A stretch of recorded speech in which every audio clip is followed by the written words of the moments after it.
बाबा। छवि अंतर में अपने उतारा करूं मेरे बाबा।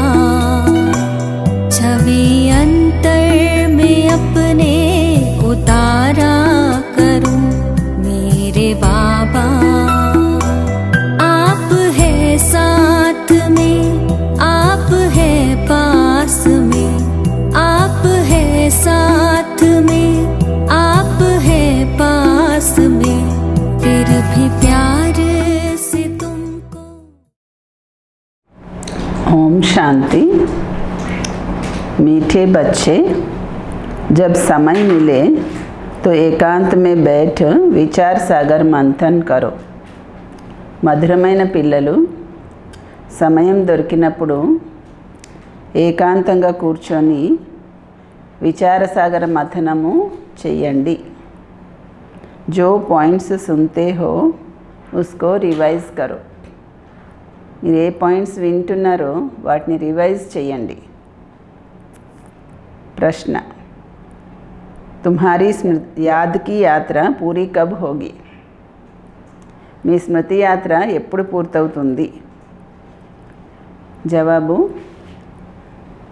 जब तुम्हारी कोई भी कर्मेंद्रियां धोखा ना दे, कर्मातीत अवस्था हो जाए, तब याद की यात्रा पूरी होगी। మిమ్మల్ని ఏ కర్మేంద్రియాలు మోసగించకుండా కర్మాతీత స్థితి వచ్చేసినప్పుడు మీ స్మృతి యాత్ర పూర్తవుతుంది। అభి తుమ్కో పురుషార్థ కర్నా హై, ఇప్పుడైతే మీరు పురుషార్థం చెయ్యాలి। నా ఉమ్మీద్ నై బన్నా హై, హోప్లెస్ అయిపోకండి, నిరాశ అయిపోకండి। సర్వీస్ పర్ తత్పర్ రెహనా హై, సర్వీస్లో కూడా తత్పర్లయ్యి ఉండాలి। ओम शांति। मीठे मीठे बच्चे आत्माभिमानी होकर बैठे हैं। మధురాతి మధురమైన పిల్లలు ఆత్మాభిమాని అయ్యి కూర్చున్నారు కదా। పిల్లలకి తెలుసు అర్థకల్పం నుంచి మేము దేహాభిమానంలో ఉన్నామని। ఇప్పుడు దేహీ అభిమానిగా ఉండడానికి శ్రమ చేయవలసి వస్తుంది। బాబా వచ్చి వివరిస్తారు, మిమ్మల్ని మీరు ఆత్మగా భావించి కూర్చోండి, అప్పుడే బాబా స్మృతి కూడా ఉంటుంది, లేకపోతే మర్చిపోతారు। స్మృతి చేయకపోతే యాత్ర ఎలా చేస్తారు? పాపాలు ఎలా తొలగిపోతాయి? నష్టం వస్తుంది కదా। ఈ విషయము మాటి మాటికి గుర్తు చేసుకోండి, ఇది ముఖ్యమైన విషయం। మిగతావన్నీ బాబా అనేక రకాలుగా యుక్తులు చెప్తూ ఉంటారు। రాంగ్ ఏంటి, రైట్ ఏమిటి అన్నది కూడా బాబా వివరిస్తారు। బాబా అయితే జ్ఞాన సాగరుడు, భక్తి గురించి కూడా బాబాకి తెలుసు। పిల్లలు భక్తిలో ఏమేం చేయవలసి వస్తుంది బాబా వివరిస్తారు। ఈ యజ్ఞము, తపము మొదలైనవన్నీ చేయడము భక్తి మార్గము। బాబాని కూడా మహిమ చేస్తారు చాలా, కానీ ఉల్టాగా చేస్తారు। కృష్ణుడు యొక్క మహిమ గురించి కూడా పూర్తిగా ఏమీ తెలియదు। ప్రతి ఒక్క విషయాన్ని అర్థం చేసుకోవాలి కదా। కృష్ణుణ్ణి వైకుంఠనాథుడని అంటారు। అచ్చా, బాబా అడుగుతారు, కృష్ణుణ్ణి త్రిలోకనాథుడని అనొచ్చా? చెప్పండి, త్రిలోకనాథుడని అనొచ్చా కృష్ణుణ్ణి? కృష్ణుణ్ణి త్రిలోకనాథుడని అంటారు। త్రిలోకనాథుడు అంటే 3 లోకాలు, మూలవతనము, సూక్ష్మవతనము, స్థూలవతనము। పిల్లలకి బాబా వివరిస్తారు, మీరు బ్రహ్మాండానికి కూడా యజమానులు।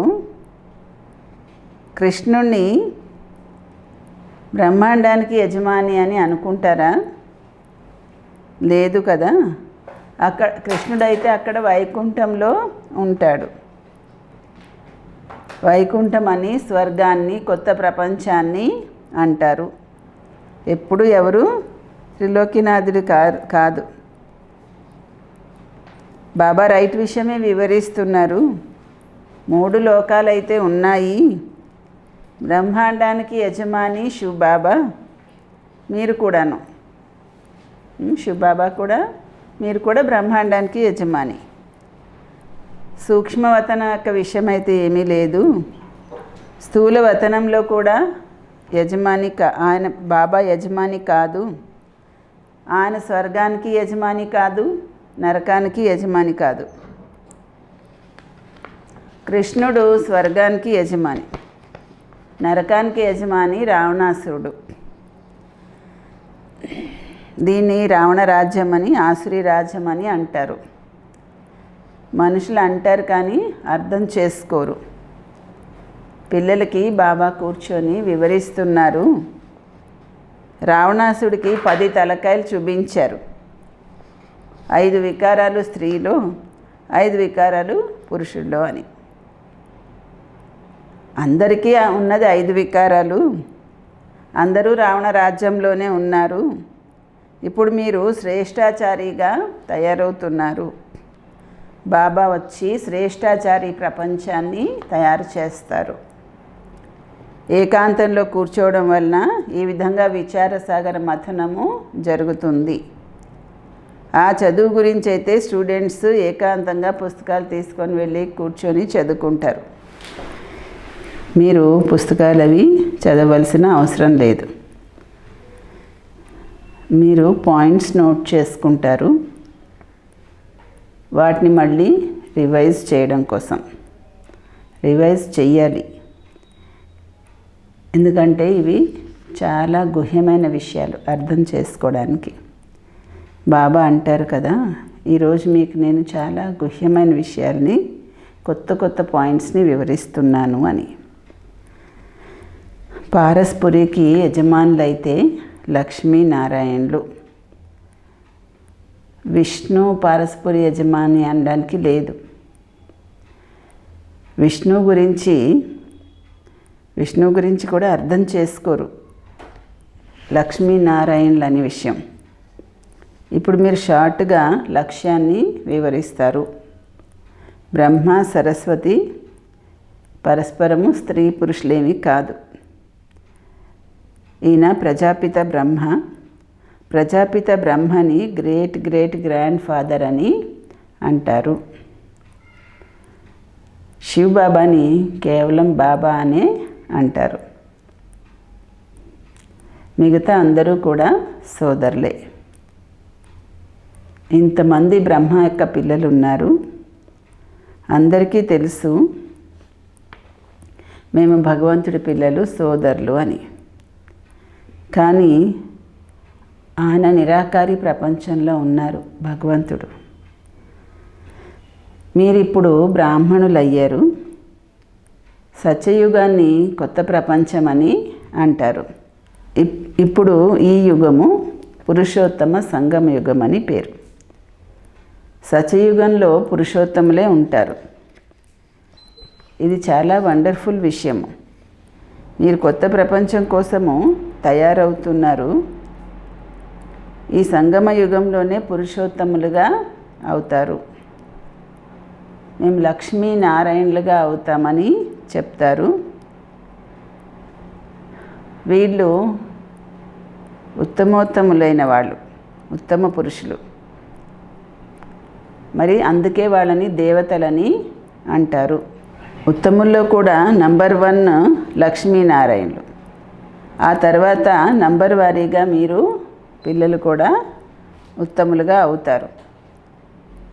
సూర్యవంశంలో ఉత్తములుగా అవుతారు. నంబర్ వన్ అయితే ఉంటారు కదా అందులో కూడాను. ఇప్పుడు పిల్లలు కొత్త ప్రపంచానికి ముహూర్తము చేస్తున్నారు. కొత్త ఇల్లు తయారైపోయిన తర్వాత పిల్లలకి సంతోషంగా ఉంటుంది కదా, ముహూర్తం చేస్తారు. అలాగే పిల్లలు కూడా కొత్త ప్రపంచాన్ని చూసి సంతోషిస్తారు, ముహూర్తం చేస్తారు. అందుకే రాసి ఉంది బంగారు పుష్పాల వర్షం కురుస్తుందని. పిల్లలకైతే చాలా సంతోషం ఉండాలి. సంతోషం ఒక పాదరసము పైకి ఎక్కాలి, మీకు సుఖము శాంతి రెండు దొరుకుతాయి.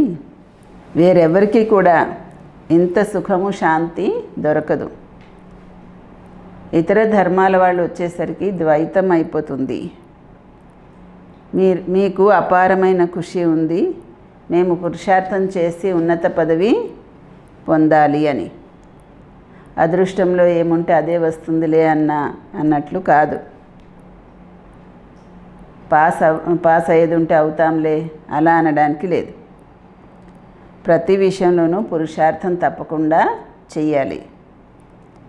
పురుషార్థం అంతగా చేయలేకపోతే అప్పుడు చెప్తారు అదృష్టంలో ఏముంటే అదే వస్తుందని. చేయలేని వాళ్ళు ఇంకా అప్పుడు పురుషార్థం చేయడమే మానేస్తారు మొత్తానికి.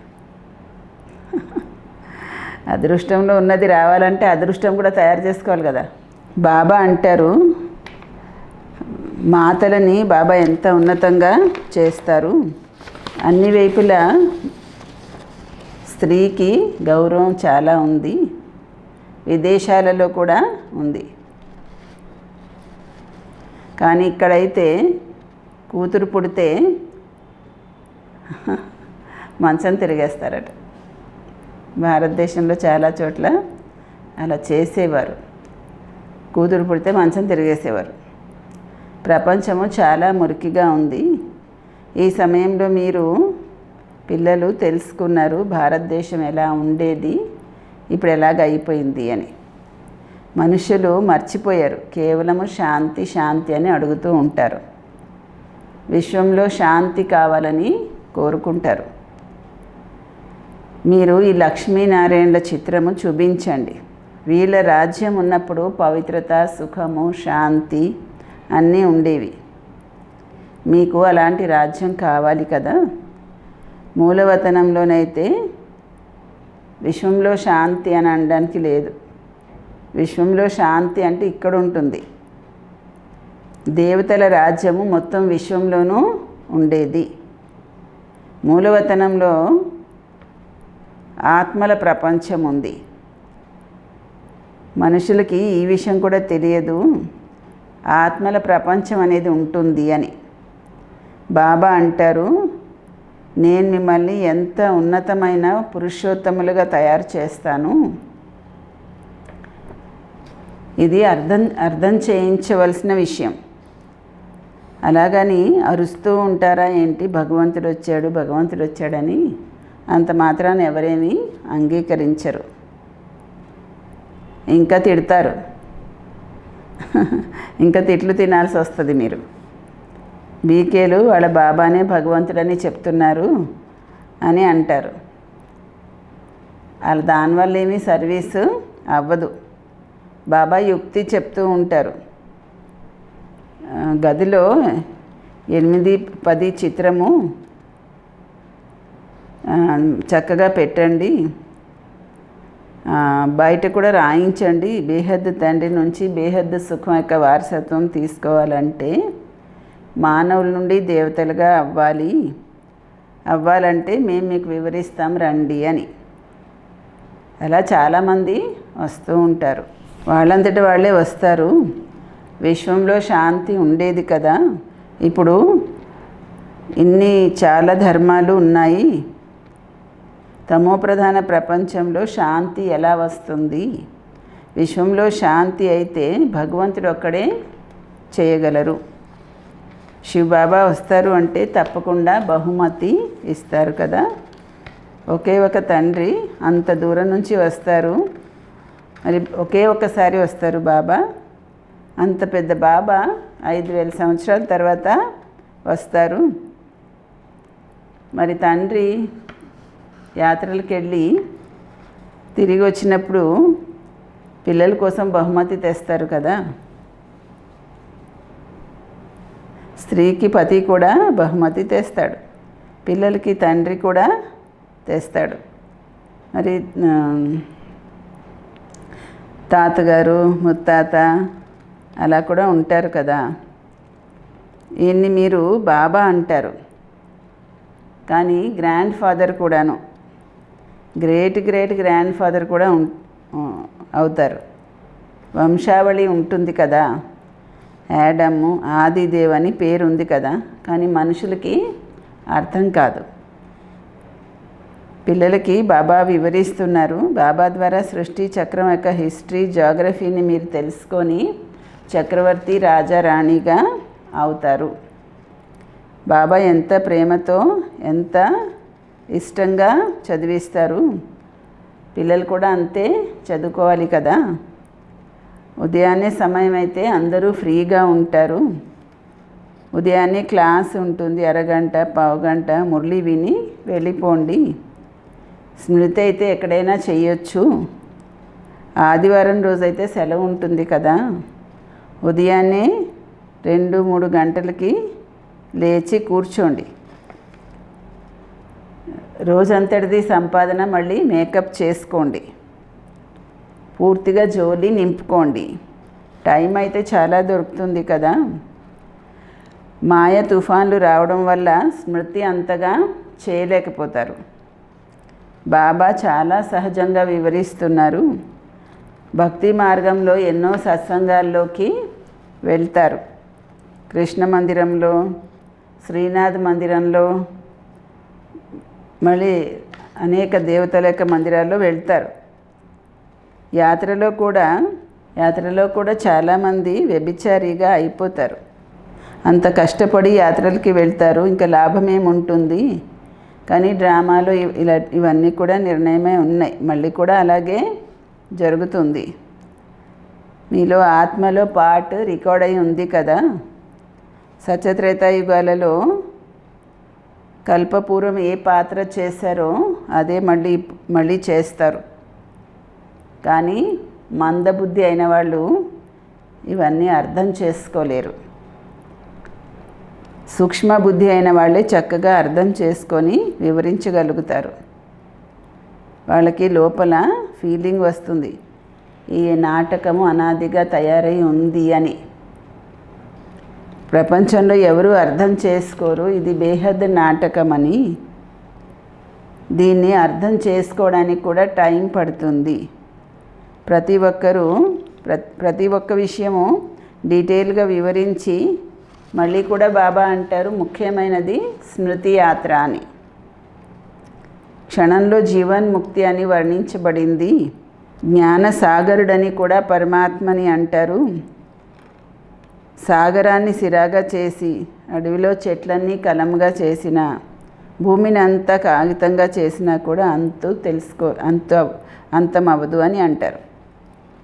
మొదటి నుంచి ఇప్పటి వరకు మీరు ఎంతగా రాస్తూ వచ్చారో, ఎన్నో కాగితాలు నిండిపోయి ఉండాలి. అలాగని మీరు ఎక్కడా ఎదురు దెబ్బలు తినవలసిన అవసరం లేదు. ముఖ్యమైనది తండ్రిని తెలుసుకోవడం, ఆయన్నే స్మృతి చేయడం. ఇక్కడ కూడా మీరు శివబాబా దగ్గరికే వస్తారు. శివబాబా ఇంట్లో ప్రవేశించి ఎంత ప్రేమగా మీకు చదువు చెప్తున్నారు. అయితే అలాగని ఇది బడాయి ఏమీ కాదు. బాబా ఎంత సింపుల్గా చెప్తున్నారు. నేను అంత ప్రేమగా చదువు చెప్తున్నాను, అలాగని అది బడాయి ఏం కాదంటున్నారు. బాబా అంటారు, నేను పాత శరీరంలో వస్తాను. ఎంత సాధారణ రీతిగా శివబాబా వచ్చి చదివిస్తున్నారు. ఏ మాత్రం అహంకారం అనేది లేదు. బాబా అంటారు, మీరు నన్ను బాబా పతిత ప్రపంచము, పతిత శరీరంలో రా అని పిలిచారు కదా, వచ్చి మాకు జ్ఞానం చెప్పు అని. సత్యయుగంలోనైతే అలాగా పిలవరు. వచ్చి వజ్ర వైడూర్యాల మహల్స్లో కూర్చో అని పిలుస్తారా? ఏమని పిలుస్తారు? ఇక్కడైతే బాబా పతిత శరీరంలో, పతిత ప్రపంచంలో వచ్చి పావనంగా చెయ్యి అని పిలుస్తారు. సత్యయుగంలో ఏమని పిలుస్తారు? మా బంగారు మహల్స్లో కూర్చో అని పిలుస్తారా? భోజనం చెయ్యి అని చెప్తారా? శివబాబా భోజనం అయితే చెయ్యరు. పూర్వం అయితే భగవంతుడిని భోజనం చేయమని కూడా పిలిచేవారు. 36 రకాల భోజనం తయారు చేసి పెట్టి రమ్మని భోజనం చేయమని పిలిచేవారు. చాలా పిలుస్తారు. కృష్ణుడికి, శివుడికి రకరకాల వంటలు తయారు చేసి భోజనం నైవేద్యం పెట్టి పిలుస్తూ ఉంటారు. మరి శివబాబాని సత్యయుగంలోకి రమ్మని ఏమని పిలుస్తారు? బంగారు మహల్స్లో కూర్చో భోజనం చెయ్యి అని పిలుస్తారా? బాబా భోజనం చేయరు. 36 రకాల భోజనం తినిపించేవారు, భక్తి మార్గంలో పెట్టేవారు, మళ్ళీ కూడా అలాగే చేస్తారు. ఇవన్నీ కూడా చరిత్రలని చెప్పాలి. కృష్ణుడి చరిత్రలు ఏముంటాయి? కృష్ణుడు అయితే సత్యయుగి ప్రిన్స్, ఆయన్ని పతిత పావనుడని అనరు. సత్యయుగంలో కృష్ణుడు విశ్వ యజమానిగా ఎలా అయ్యాడు అది కూడా ఇప్పుడు మీరు తెలుసుకుంటున్నారు. మనుషులు పూర్తిగా ఘోరాంధకారంలో ఉన్నారు, ఇప్పుడు మీరు పూర్తి వెలుగులోకి వచ్చారు. బాబా వచ్చి రాత్రిని పగలుగా చేస్తున్నారు. అర్థకల్పం మీరు రాజ్యం చేస్తారు. మరి మీకు ఎంత ఖుషి ఉండాలి అర్థకల్పం రాజ్యం చేయడం అంటే. ఎవరైనా వాళ్ళ ఒక తరంలో వాళ్ళు జమీందారులు ఉంటే ఇంకా అన్ని తరాల వాళ్ళు మేము జమీందారులని చెప్పుకుంటారు. అలాంటిది మీరు అర్థకల్పం రాజ్యం చేస్తే ఎంత ఖుషి రావాలి. కానీ ఆ నిశ్చయం కూడా ఉండాలి కదా. బాబా చెప్తున్నారు మీరు అర్థకల్పం రాజ్యం చేశారు అని. ఆ నిశ్చయం ఉంటే అంత ఖుషి కూడా ఉంటుంది. మీ స్మృతి యాత్ర ఎప్పుడు పూర్తవుతుందంటే మీ కర్మేంద్రియాలు ఏవి మోసగించకుండా ఉండి కర్మాతీత స్థితి వచ్చేసినప్పుడు స్మృతి యాత్ర పూర్తయిపోతుంది. ఇప్పుడు ఇంకా పూర్తి అవ్వలేదు. ఇప్పుడు మీరు ఇంకా పూర్తిగా పురుషార్థము చెయ్యాలి. నిరాశ అయిపోకూడదు. సర్వీసు బాబా కూడా వచ్చి ఈ వృద్ధ తనువులో సర్వీస్ చేస్తున్నారు కదా. బాబా చేయించేవాడు. పిల్లల కోసము బాబాకి ఎంత చింత ఉంటుంది. పిల్లల కోసం బాబాకి చాలా చింత ఉంటుంది. ఈ విధంగా తయారు చేయించాలి, ఇల్లు కట్టించాలి అని ఉంటుంది కదా. లౌకిక తండ్రికి అయితే హద్దులో ఆలోచనలు ఉంటాయి. అలాగే పారలౌకిక తండ్రికి బేహద్ ఆలోచన ఉంటుంది. పిల్లలే సర్వీస్ కూడా చెయ్యాలి. రోజుకి చాలా సహజం అవుతూ ఉంటుంది. ఎంత వినాశనానికి దగ్గర అవుతూ ఉంటే అంత మీలో కూడా శక్తి వస్తూ ఉంటుంది. భీష్మ పితామహుడు మొదలైన వాళ్ళకి కూడా బాణం వేశారని చెప్పారు కదా. ఇప్పుడే బాణం తగిలితే కనుక చాలా హంగామా అయిపోతుంది. అంటే పెద్ద సాధు సంతు లాంటి వాళ్ళందరికీ ఇప్పుడే జ్ఞాన బాణం తగిలితే చాలా హంగామా అవుతుంది. ఇంకెంత రద్దీ పెరిగిపోతుందంటే ఇంక అడగనే వద్దు. తలగొక్కునే ఖాళీ కూడా తీరిక కూడా లేదని అంటారు కదా. అంతెవరికేం బిజీగా లేదు. కానీ చాలా రద్దీ అయిపోయినప్పుడు అలాగ అంటారు. భీష్మ పితామహులు లాంటి సాధు సంతులు కూడా జ్ఞానబాణం తగిలితే కనుక అప్పుడు మీ ప్రభావం చాలా వస్తుంది. పిల్లలందరికీ బాబా పరిచయం అయితే దొరికేదే ఉంది కదా. మీరు 3 అడుగులు భూమిలో కూడా ఈ అవినాశి హాస్పిటల్, గాడ్లీ యూనివర్సిటీ తెరవచ్చు. డబ్బులు లేకపోయినా ఏం పర్వాలేదు. చిత్రాలు అయితే బాబా పిల్లలకి ఇస్తారు. సర్వీస్లో మాన అవమానాలు, సుఖ దుఃఖము, వేడి చలి అన్నీ సహించాలి. ఎవరినైనా వజ్ర సమానంగా తయారు చేయడం అంటే అదేమన్నా చిన్న విషయమా? బాబా ఎప్పుడైనా అలసిపోతున్నారా ఏంటి? మీరెందుకు అలసిపోతున్నారు? మరి పిల్లలు కూడా అలసిపోకూడదు కదా. అచ్చా మీఠే మీఠే సిక్కిలదే బచ్చోं ప్రతి मात पिता बाप दादा का याद प्यार और गुड मॉर्निंग. रूहानी बाप की रूहानी बच्चों को नमस्ते. मीठे मीठे रूहानी बाप दादा को रूहानी बच्चों की याद प्यार गुड मॉर्निंग और नमस्ते. धारणा पॉइंट्स. ఉదయాన్నే సమయంలో అరగంట పావుగంట చాలా ప్రేమగా ఇష్టంగా చదువుకోవాలి. బాబా స్మృతిలో ఉండాలి. స్మృతిలో ఉండేందుకు ఎటువంటి పురుషార్థం చేయాలంటే కర్మేంద్రియాలన్నీ వశమైపోవాలి. 2వ పాయింట్, సర్వీస్లో సుఖము దుఃఖము మాన అవమానాలు వేడి చలి అన్నీ సహించాలి. ఎప్పుడూ కూడా సర్వీస్లో అలసిపోకూడదు. 3 అడుగులు భూమి మీద కూడా హాస్పిటల్ కమ్ యూనివర్సిటీ తెరిచి వజ్ర సమానంగా తయారు చేసేటువంటి సేవ చెయ్యాలి. 3 అడుగుల జాగాలో కూడా హాస్పిటల్ కమ్ యూనివర్సిటీ తెరవచ్చు. వరదానం: సర్వశక్తుల యొక్క లైట్ ద్వారా ఆత్మలకు దారి చూపించేటువంటి చైతన్య లైట్ హౌస్ అవ్వండి. ఆత్మ పరంధామం నుండి విశ్వ కళ్యాణం యొక్క సేవ కోసమే అవతరించింది అని సదా స్మృతిలో ఉంటే ఏ సంకల్పం చేసినా ఏం మాట్లాడినా అందులో విశ్వ కళ్యాణమే ఇమిడి ఉంటుంది.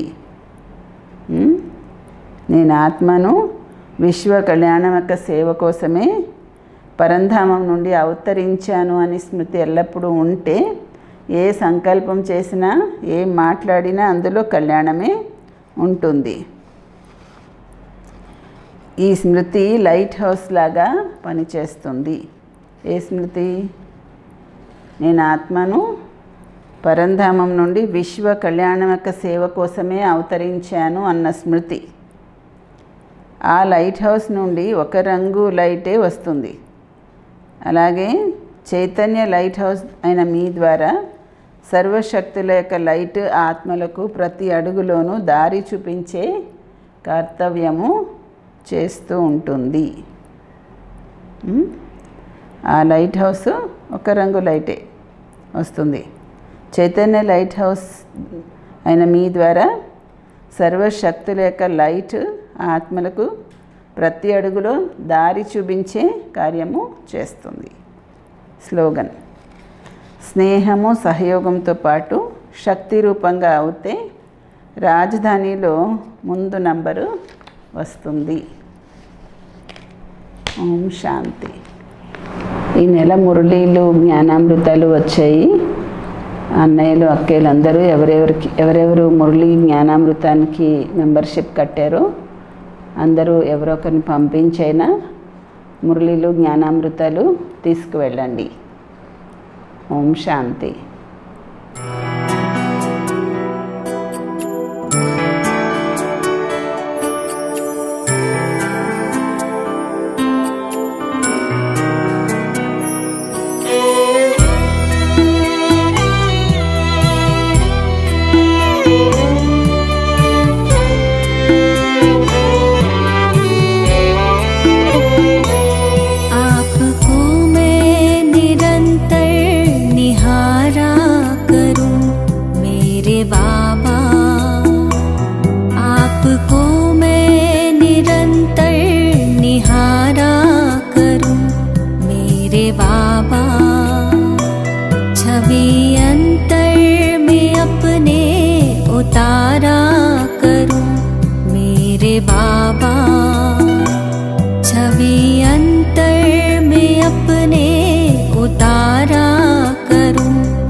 फिर भी प्यार से तुमको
स्वभाव